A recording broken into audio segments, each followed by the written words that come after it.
Hey, oh, there we go. Hey guys. Oh. Oh. How are you guys doing? Oh, let me set this up just right. Hello. Hi, Ollie Queen. How are you doing? Oh, man. Oh.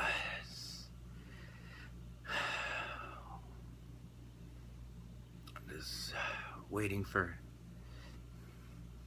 Oh, you're from Russia, eh? Yeah. Hello from Russia. It's very bad? Very bad?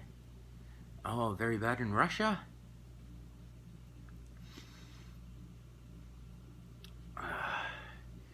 Oh, yes, okay. Okay, I hear ya. I hear ya.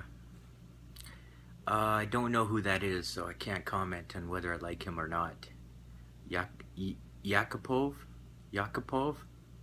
Am I saying it right? A hockey player, okay. Yeah, I don't really follow hockey, so... Yeah, I can't really comment on that. So... The Duke of Dank.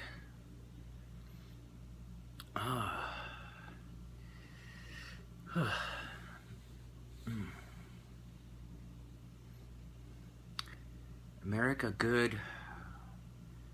Oh, why do you say that?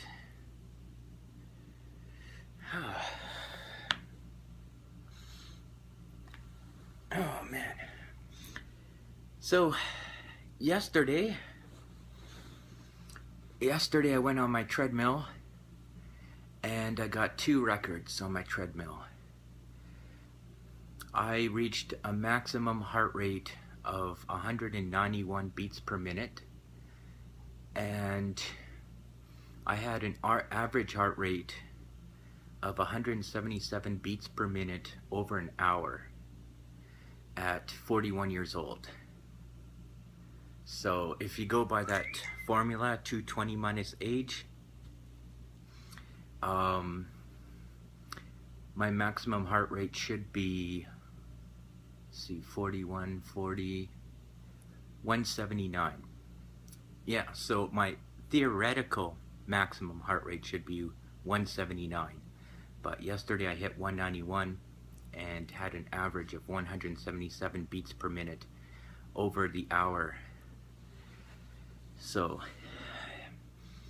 it was pretty grueling.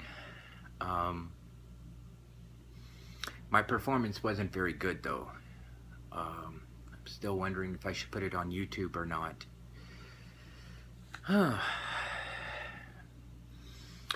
But I shared the news on Twitter and Facebook and all that good stuff, so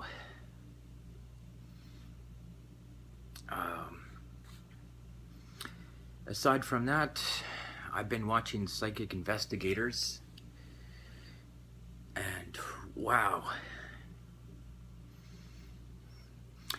I've been watching a show called Psychic Investigators, and basically these are psychics that help the police, and each episode talks about a case that the police solved, and the things these psychics know are like mind-boggling. Like this one psychic, for example, the police hadn't released any details to the media yet, but they had their crime scene photos, but they didn't tell the psychic anything, and the psychic knew that this one rapist went to this house, and there was this big metal air conditioning unit that stood on the deck of the house, and it was a really big air conditioning unit, like a big metal box. and that he had taken a steel metal chair and put it on top of this air conditioning unit, and then he had gone onto the chair, climbed onto the roof, ripped out this air intake from the roof, crawled through the attic, and then went into the house. And then she talked about how the victim was attacked and where she was stabbed. And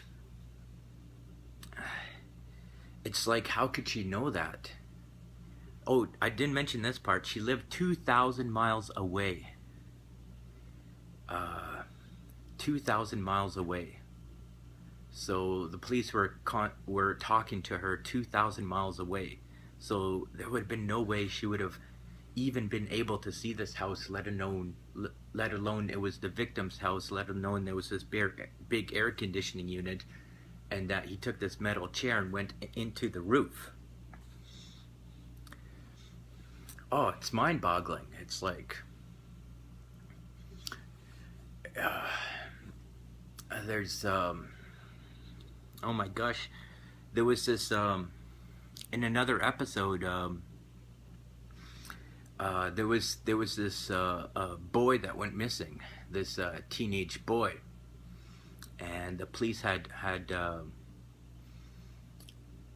no leads on it at all. All they knew was basically that he disappeared.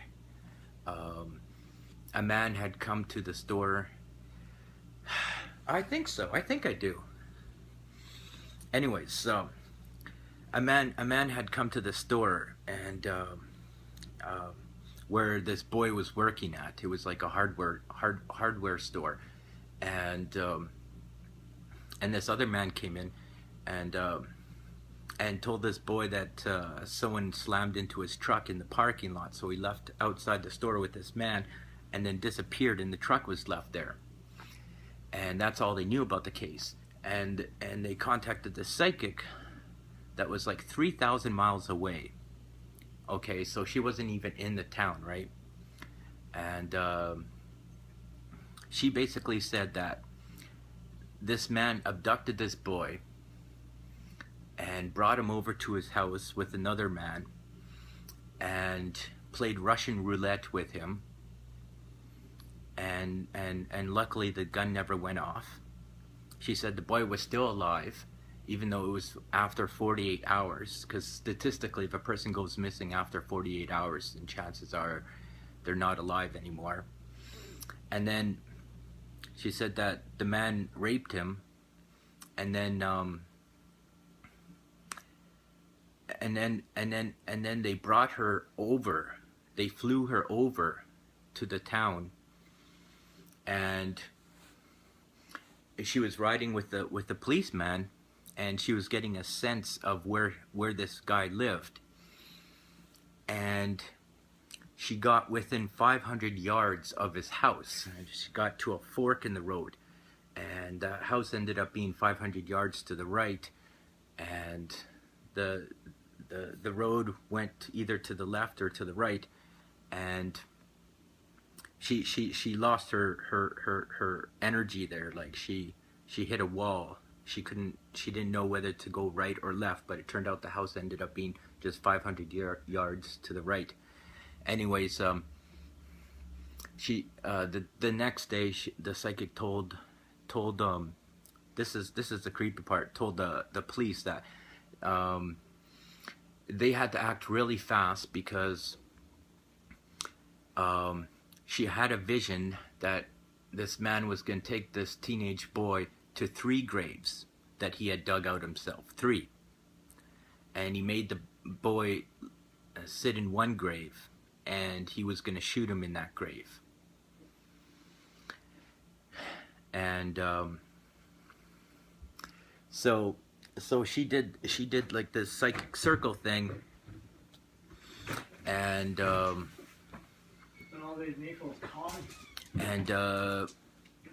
prayed to God that somehow God would intervene and release the boy. And the next day the man ended up releasing the boy, and and the boy confirmed every part of the story. So he confirmed that when he was first brought there, they played Russian roulette with him. He confirmed the rape. He confirmed that he was brought to 3 pre-dug graves, and he also confirmed that at the last minute they released him. It was just, and plus he confirmed that the house was just 500 yards from where the psychic said it would be. So it's like really crazy stuff, man.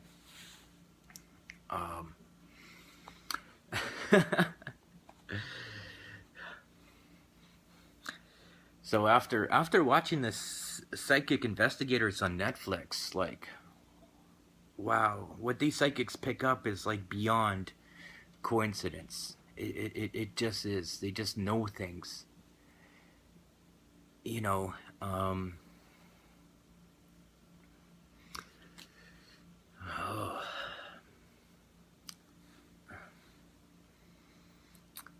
I can see what's behind me. I'm looking at a screen. So I can see the picture behind me in the white wall. Didn't you realize that? I mean, yes. I mean, I'm looking at an image of myself.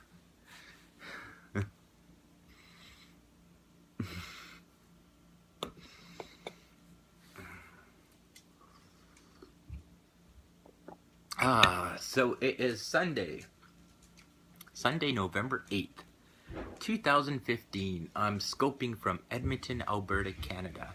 How's my day going? It's going alright. Yeah. Hey, Mom. Having a really Do we good... have any AAAs? What, actually? Having a really good cup of coffee.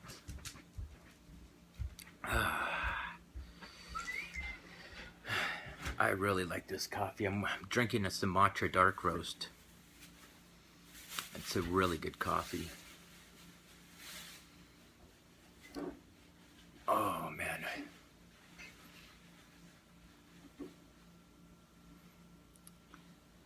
Yes, I do.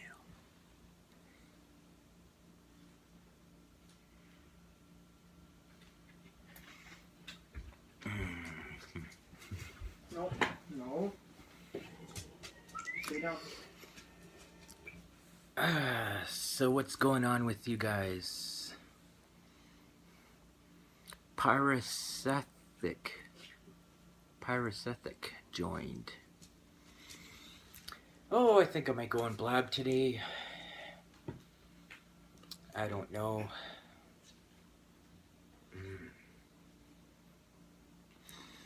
Failed your geography test. Oh. PK, okay. We'll do that then. Yeah, it's good seeing you too. I'm sorry you failed your geography test. Oh, you thought Moscow was in Morocco. Yeah, I think that's the capital of Russia. E-Town, yeah, yep. Edmonton, Alberta, yeah. Yeah, it's, my friend Mark is supposed to call me today. Might be going out for coffee with him and his girlfriend. I don't know. Yeah. Go Oilers. You guys want to see my little puppy? Oh, here we go. Friends with girlfriends always ditch us.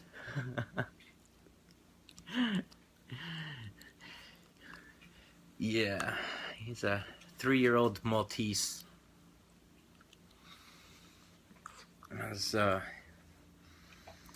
Yeah, he's cute, but he stinks right now. He needs a bath.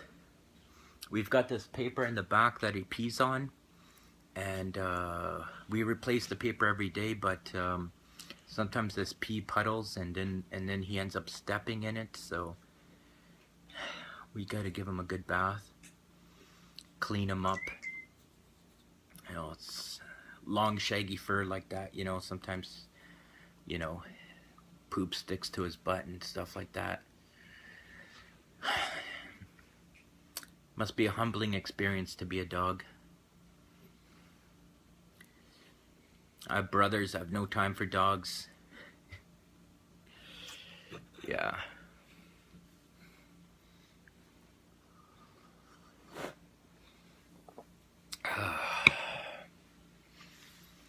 But yeah, I think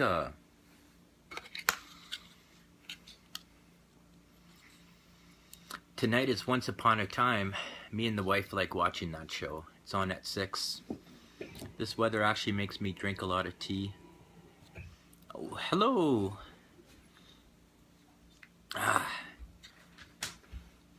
Once Upon a Time, yeah, it's a good show, isn't it? No, I won't. It's on at 6 o'clock Mountain Time, so I don't know what's gonna happen, but I really like the characters. Me and the wife totally got into it.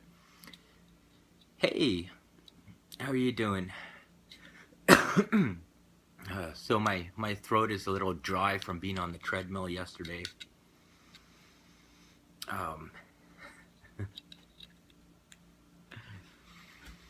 Yeah, I think I'm gonna get back into running. 446 balloons blown up and tied in 1 hour back in 2012. And I broke 2 records yesterday. Yesterday I hit a maximum pulse of 191 beats per minute and had an average heart rate of 177 beats per minute over an hour. So I've never pushed myself that hard.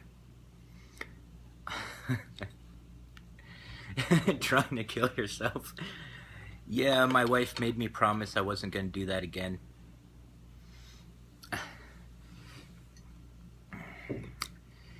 Yeah, I'm still able, but my performance on the treadmill wasn't very good.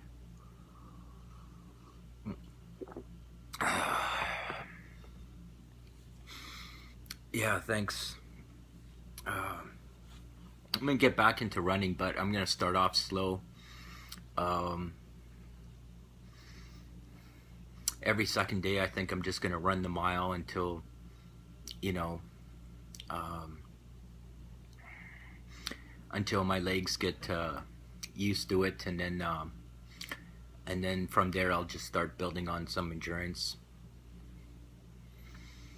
You know, because right now I'm still at the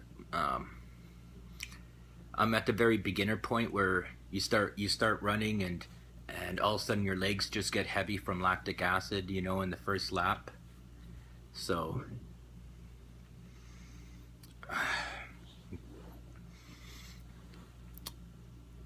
yeah, I did just short of 5 miles yesterday, so why am I brave?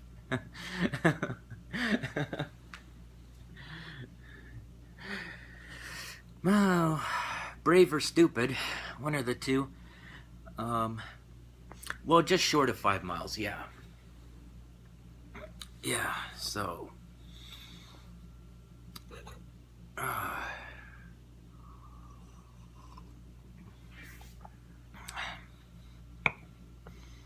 oh, you may get a Guinness record for being a couch potato.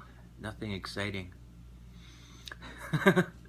I don't think they have a record for that, but no, I'm not. I'm not sick right now. No, but when I run, I don't breathe through my nose so easily, right? So I do all my breathing through my mouth, and my throat gets really dry. And then it gets irritated over the hour because it just gets drier and drier. You know, because most people can breathe through their nose, and I have trouble doing that. The spaces in my nose aren't very big. Doctor was going to operate one time, but that creeped me out, so I said no thanks. I'm not up for that. Yeah, I don't want anyone cutting up my nose, thanks. Is that good to breathe through the mouth during running? I thought my physio teacher said the other way. Yeah, I mean, What should you get for a patient in a hospital? I think, I mean, the way I try to breathe when I'm running is in through the nose, out through the mouth. I think is the best way. Yeah. So,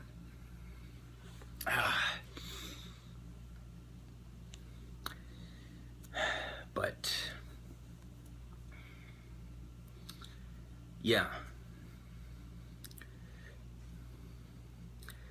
Yeah, because when you breathe out through your mouth, you've got a lot more power to push out the CO2 out of your lungs, because CO2 builds up in your lungs as you run, right? Well, I mean, there's lots of different ways to breathe, you know.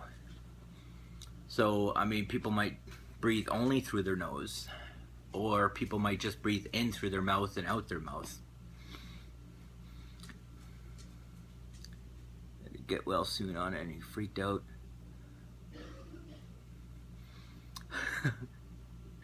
I was on a horse once and it got startled and it ran straight into a barn. Oh, that freaked me out, because if I didn't duck just in time, I'm sure it would have taken my head off.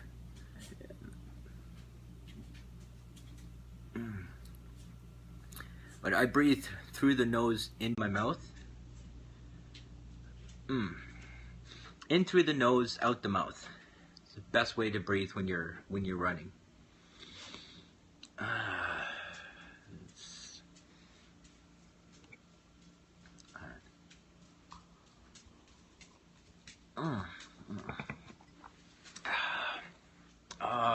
Ripley.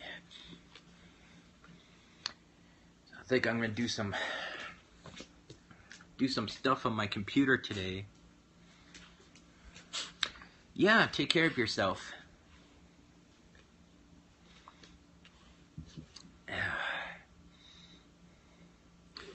Yeah, that was a good movie. I like Ferris Bueller's Day Off. I'm actually watching Limitless right now, and I don't know if you guys have seen the show, but they sort of did it in a Ferris Bueller format on the last episode. But Limitless is a really good show. Oh, God bless me. Thank you.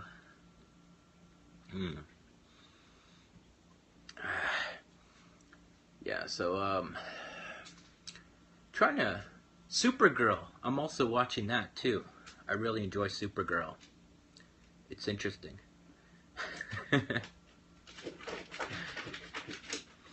Yeah, I have an 18-year-old daughter. She's an adult. I'm off the hook. Poor me. Yeah, those teenage years are rough. You know, I mean, when they're babies, you just have to be really attentive to them, right? You gotta keep an eye on them every second, right? So that's mostly about being attentive to details. When they're kids, when they're little kids, you know, they start becoming more and more independent, right? They learn how to talk. They start taking the bus to school by themselves and making friends and this type of thing. You don't have to worry about them putting their fingers in light sockets, or, you know, chewing on cords, or putting things in their mouth they shouldn't be. But when they hit the teenage years, that's the hardest. I'm 16, almost 17, but my mom got me a happy birthday. You're 60 today. It's a post-dated birthday.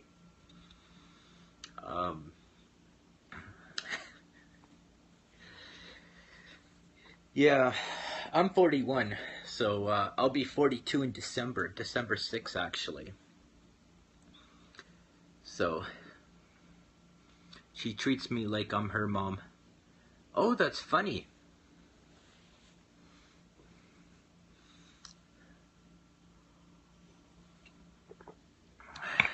Drives me crazy, that youngster. Yeah, it's good to have a relationship with your mom, eh? That's I think that's one of the most meaningful relationships we have is with our mothers, you know. Somehow we always seem to have a much deeper relationship with our mothers than we do with our fathers. I don't know if you guys ever noticed that, but that it seems to be the case. There's just a special connection between a person and their mother, you know. Um,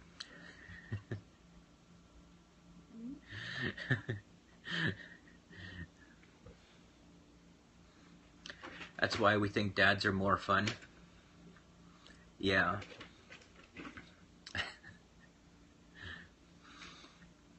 Well, mothers always worry about their kids.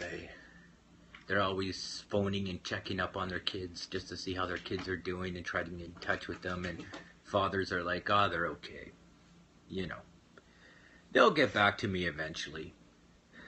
Because mom's the bad cop, dad's the good cop. Oh, I see. Oh, I see. Ah, one of those, eh? Yeah.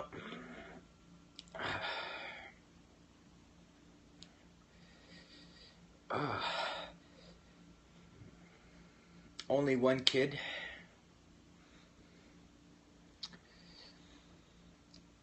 Yeah, my daughter's doing really well right now. She's go. She's going to school, and when she's not going to school, she's working. So she's doing really well. Probably a few emotional problems, but you know, um, though the perfect way to raise a kid is elusive. You probably won't get accepted to college. Oh, you panic way too much. Oh, do you have like some sort of anxiety like I do?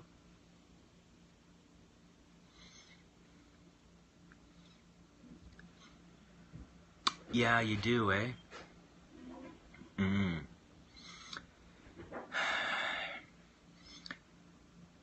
Well, just keep trying. I mean, I can answer the questions, just not when I'm under pressure. Oh, yeah. It's kind of like a live or die moment, isn't it?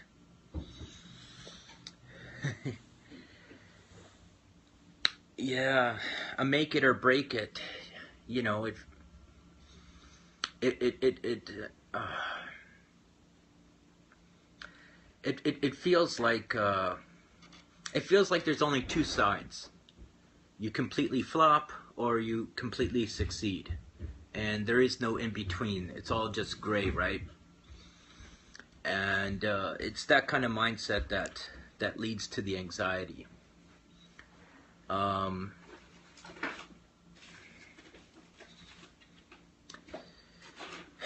yeah, I get it.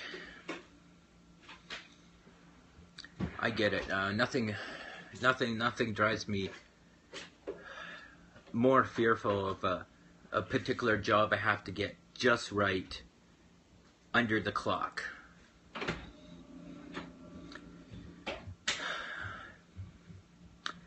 Um, yeah, very much for my midterms and finals, I was like that. You know, um, I don't. You know, the only thing you can really do to remedy the situation in that particular case is to prioritize your questions. So the first questions to get done are the easy ones. Get them done ASAP. And then move on to the harder questions. And then leave the most difficult questions for last. Right? So you want to prioritize your pace on the test. Right? Because you know, you want to get so many questions done at a certain pace. You know, if you're only given like an hour and you've got 100 questions, you know, in an hour and you've got like say 60 questions, that's a question per minute, right? That's the best.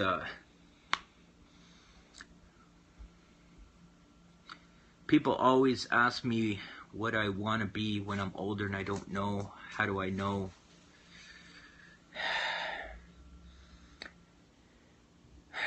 Well, if you're just coming out of high school, not very many people do know what they want to be.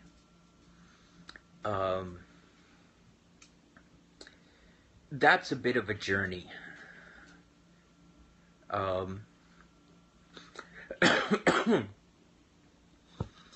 The best strategy for that is to go into something more vague. Like, if you want to get into film or something, you know, you get into video studies, but you don't know specifically which part of film you're going to get involved with, you know. So you get into video studies, get into some acting, you know, you take the basics, and then as you go through that and you start getting an idea of what you seem to like more, then you start getting specific, you know. So like if you're going into the sciences, you know, for example, but you didn't know if you wanted to be a doctor or a physicist or astronomer or whatever, you take a Bachelor of Science first, right? And then when you get exposed to the sciences and get a feel for what you like, then you decide, oh, I'm going to go into biology, or I'm going to go into physics, or, you know, this type of thing. So, I mean, start vague, and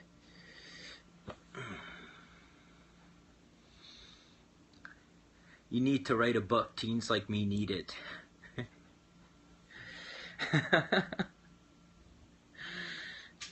Thanks. Yeah, so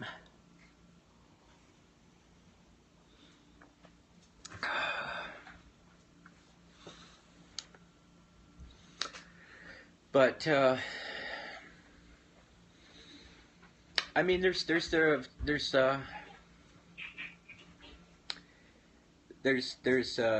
get that.